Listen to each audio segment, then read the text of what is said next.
Hello bachcho, let's read the question. The question says that the mean electrical energy density between the plates of a charged capacitor is, here Q is equals to charge on the capacitor and A is the area of capacitor plate.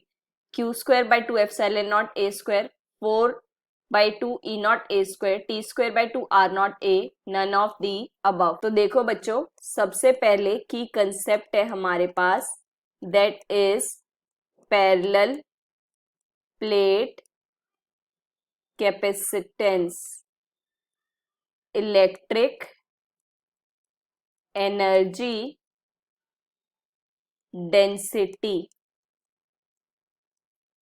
capacitance, electric field, potential gradient. ठीक है बच्चों. सो देखो बच्चों, सबसे पहले अगर हम बात करें पैरेलल प्लेट कैपेसिटर की, ये इस तरीके से हम डिनोट करते हैं और हमारे पास चार्ज क्या होता है, that is capacitance into voltage, right. और अब देखो बच्चों, ये आपके पास पैरेलल प्लेट है जिसका आपका एरिया जो है दैट इज ए, ई आपका डिस्टेंस है एंड दैट पोटेंशियल ये कितना है, वी होल्ड करता है. सो इसके टर्म्स में हमारे पास जो कैपेसिटेंस आता है that is A epsilon naught by D. तो चार्ज कितना बन जाएगा आपके पास, that is A epsilon naught V by D. ठीक है बच्चों. अब देखो इलेक्ट्रिक फील्ड हमारे पास क्या होता है, अगर आपके पास इलेक्ट्रोस्टैटिक फील्ड है तो इसका मतलब पोटेंशियल ग्रेडियंट में आपके पास ये कुछ इस तरीके से होता है. ये होता है हमारे पास 3 डायमेंशनल के लिए. और अगर हम 1 डायमेंशनल में बात करें या फिर वेक्टर फॉर्म में इस तरीके से del by del x i cap minus del V by del y j cap minus del V by del z k cap, जहां पे आई जे के क्या है आपके पास, that is unit vectors across x y and z axis respectively. ठीक है बच्चों. सो अब ये इस तरीके से इलेक्ट्रिक फील्ड होती है.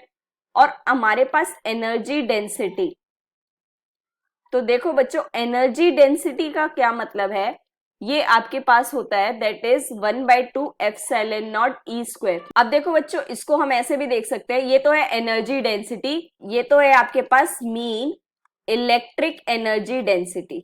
ठीक है बच्चों. और नॉर्मली कैपेसिटेंस में अगर हम बात करें एनर्जी की तो वो कितनी होती है, that is half C V square, है ना बच्चों. और यहाँ पर आपके पास ये होता है इस तरीके से. ठीक है बच्चों. सो देखो यूनिट्स के अकॉर्डिंगली हमारी ये चीजें प्लेस होती है. अब देखो यहाँ पर क्या होता है, 1/2 एप्सिलॉन नॉट. अब ये इलेक्ट्रिक फील्ड है तो पोटेंशियल ग्रेडियंट की टर्म्स में ये क्या हो जाएगी, v by D whole square. So negative भी हो तब भी आपका पॉजिटिव बन जाएगा, है ना बच्चों. सो नेगेटिव की टेंशन नहीं लेनी. ठीक है. तो अब देखो ये v by D whole square है. अब देखो, अब यहां से अगर हम v बाई डी की टर्म्स में निकालें तो ये आपके पास क्या आएगा, that is v by D is equals to Q by A epsilon naught, है ना बच्चों. और इसको हम यहां पर पुट कर देंगे 1/2 epsilon naught q by A epsilon naught whole square.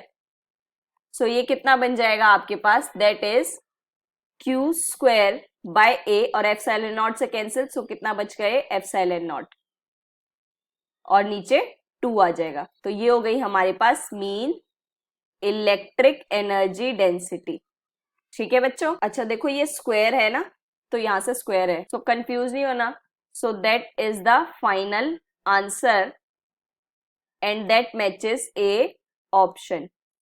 Hope you understand it well. Best of luck. Thank you.